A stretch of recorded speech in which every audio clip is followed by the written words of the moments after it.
अस्सलाम वालेकुम नाज़रीन। पहला दिन पाकिस्तान और साउथ अफ्रीका के अगेंस्ट पहले दिन के इख्तिताम पर पाकिस्तान 313 रन 5 खिलाड़ी आउट है।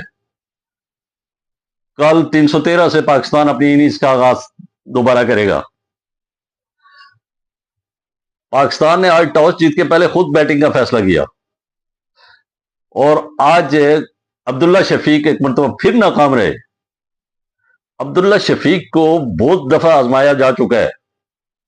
अब्दुल्ला शफीक साउथ अफ्रीका के अगेंस्ट वनडे में भी 3 डक लिए थे उसने। लास्ट 6 सीरीज में ना भी इसकी कोई प्रोग्रेस नहीं है। मुल्तान में 1 सेंचुरी स्कोर की थी, वो डेड विकेट थी उसके ऊपर।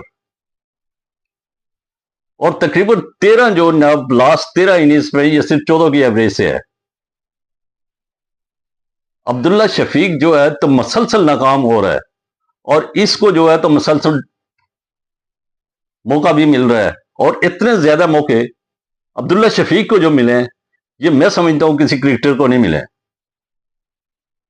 और अगर ये बहुत बड़ा टैलेंटेड खिलाड़ी है तो ये फिर परफॉर्म क्यों नहीं कर रहा है? और अगर इसकी टेक्निक बहुत ज्यादा अच्छी है तो फिर तो इसको परफॉर्म करना चाहिए। मैं समझता हूं कि इसको मुखालिफ टीम ने ना इसकी टेक्निक और इसकी कमजोरियों को ना रीड कर दिया है और उन कमजोरियों को ना पाकिस्तानी कोचेस मैं समझता हूं अभी तक रीड नहीं कर सके, ताकि वो ना जो कमजोरियां उनको दूर किया जा सके। लेकिन अपोजिशन जो टीम है उसने अच्छा खासा ना इसके ऊपर वर्क किया हुआ है लगता है और मसलसल ये विकेट ना मसलसल ये नाकाम हो रहा है। अब इसकी वजह से कामरान गुलाम को मौका नहीं मिल रहा है। तो ये इब्तिदाई में 2 रन के ऊपर ना वो अपनी विकेट दे के चला गया है। लेकिन उसके बाद जो हमारे कैप्टन है शान मसूद और इमाम उल हक, इन्होंने बड़ी जबरदस्त इनिंग्स के लिए, दोनों ने बड़ी जबरदस्त इनिंग्स के लिए पाकिस्तान के इन दोनों यानी शान मसूद और इमाम उल हक ने इन दोनों ने निसफ सेंचुरियां स्कोर की और दूसरी विकेट जो गिरी है 163 पे 76 रन बना के शान मसूद आउट हुए। जब शान मसूद आउट हुए लेकिन इमाम उल हक ने आप कंटिन्यू किए हुए थे। 161 रन की इन दोनों खिलाड़ियों के दरमियान पार्टनरशिप हुई है और उस पार्टनरशिप से ना साउथ अफ्रीका थोड़ा सा बैकफुट पे चला गया था और पाकिस्तान जो था तो उसका ना अच्छा ना लग रहा था कि स्टार्ट बड़ा अच्छा हो गया है। ना स्वाय अब्दुल्ला शफीक के बाकी स्टार्ट हमारा अच्छा हो गया और रिमेनिंग बैट्समैन इसका भरपूर फायदा उठाएंगे और एक बड़ा टोटल करने में कामयाब होंगे और फिर साउथ अफ्रीका को दबाव में ले आएंगे। और पहला टेस्ट जो है 2006 में, यानी 2006 में हम लास्ट विक्ट्री इस स्टेडियम में हमारी हुई है।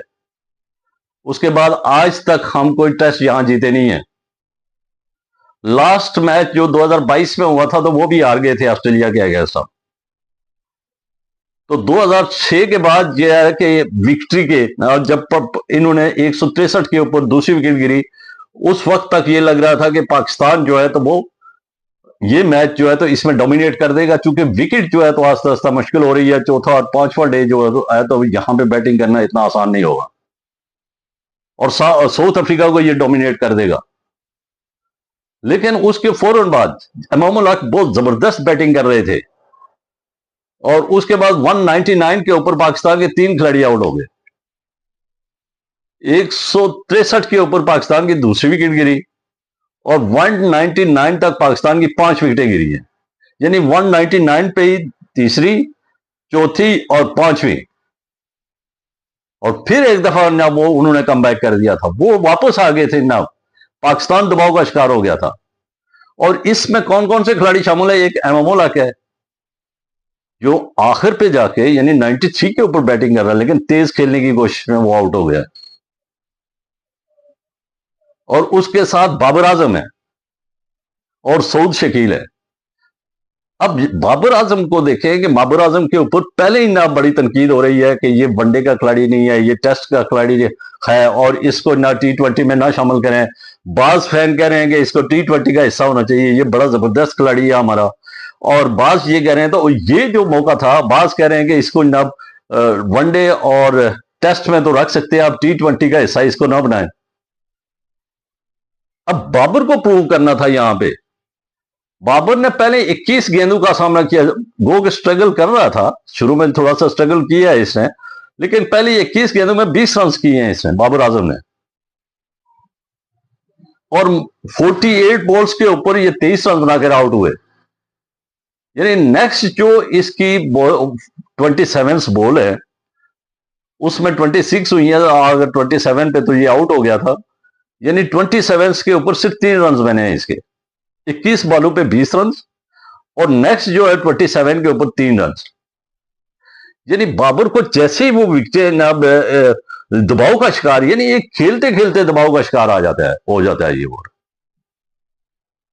तो बाबर को ये ना ये वाला, चूंकि ये वर्ल्ड क्लास बॉलर बैट्समैन है हमारा, इसको किंग कहते हैं। और किंग ये है कि इस किस्म के दबाव का शिकार नहीं होता कि एक आध विकेट गिर जाए और फौरन दबाव का शिकार हो जाए और अपनी विकेट भी दे के चला जाए। तो वहां पे मैं यहां क्रेडिट देता हूं रिजवान को और सलमान अली आगा को, कि जो बिल्कुल दबाव में पाकिस्तानी टीम थी, 199 के ऊपर 5 खिलाड़ी आउट हो गए थे, और उसके बाद रिजवान और सलमान अली आगा ने बड़ी जबरदस्त पार्टनरशिप की है। 114 रन की इन दोनों खिलाड़ियों के दरमियान पार्टनरशिप हुई है, और अभी तक ना ये पार्टनरशिप जारी है।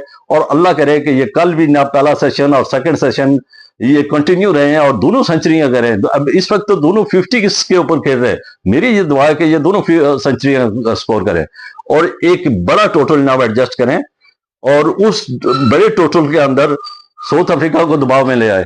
क्योंकि ये चौथा और पांचवा दिन जो है, तो मुझे ये लग रहा है, चूंकि ना विकेट जो है तो आहिस्ता आहिस्ता जो है तो वो सेकंड सेशन के बाद, टी के वक्फे के बाद, और बल्कि ये खाने के वक्फे के बाद भी ये प्रॉब्लम दे रही थी विकेट, इसमें टर्निंग नजर आ रही थी। तो इससे लगता है कि ना विकेट जो है तो आहिस्ता आहिस्ता जो है तो मुश्किल होती जाएगी और इसमें बैटिंग करना मुश्किल हो जाएगा। और ये पाकिस्तान के लिए एक गोल्डन चांस है। इस गोल्डन चांस से एक दबाव से अब निकल आ गई है। अब साउथ अफ्रीका के ऊपर दबाव डालने का मौका है, और इससे भरपूर फायदा उठा के साउथ अफ्रीका के ऊपर दबाव डाला जाए। तकरीबन ना पाकिस्तान अगर ना मजीद ना भी इसमें इजाफा करता है, 450 या 500 स्कोर कर लेता है और साउथ अफ्रीका को जल्द आउट कर लेता है, तो पाकिस्तान ना एक 2006 के बाद पहली दफा ना लाहौर कजाफी स्टेडियम लाहौर में टेस्ट मैच जीतेगा ना, और WTC का बड़ा फातियाना आगाज हो जाएगा इसका। तो पाकिस्तान को ओवरऑल जो है तो इस वक्त पाकिस्तान ने बैटिंग अच्छी की है। पाकिस्तान के सिर्फ ये जो है अब्दुल्ला शफीक, सऊद शकील और बाबर आजम, इनको वर्किंग करने की जरूरत है। बाकी जो रिमेनिंग हमारे 4 खिलाड़ी ना इस वक्त ग्राउंड पे, यानी हमारे कैप्टन शान मसूद और इमामुल हक, और उसके बाद सलमान अली आगा और रिजवान, इन 4 खिलाड़ियों ने बड़ा जबरदस्त परफॉर्म किया है। और उम्मीद है कि आने वाले खिलाड़ी भी जो है तो वो परफॉर्म करेंगे।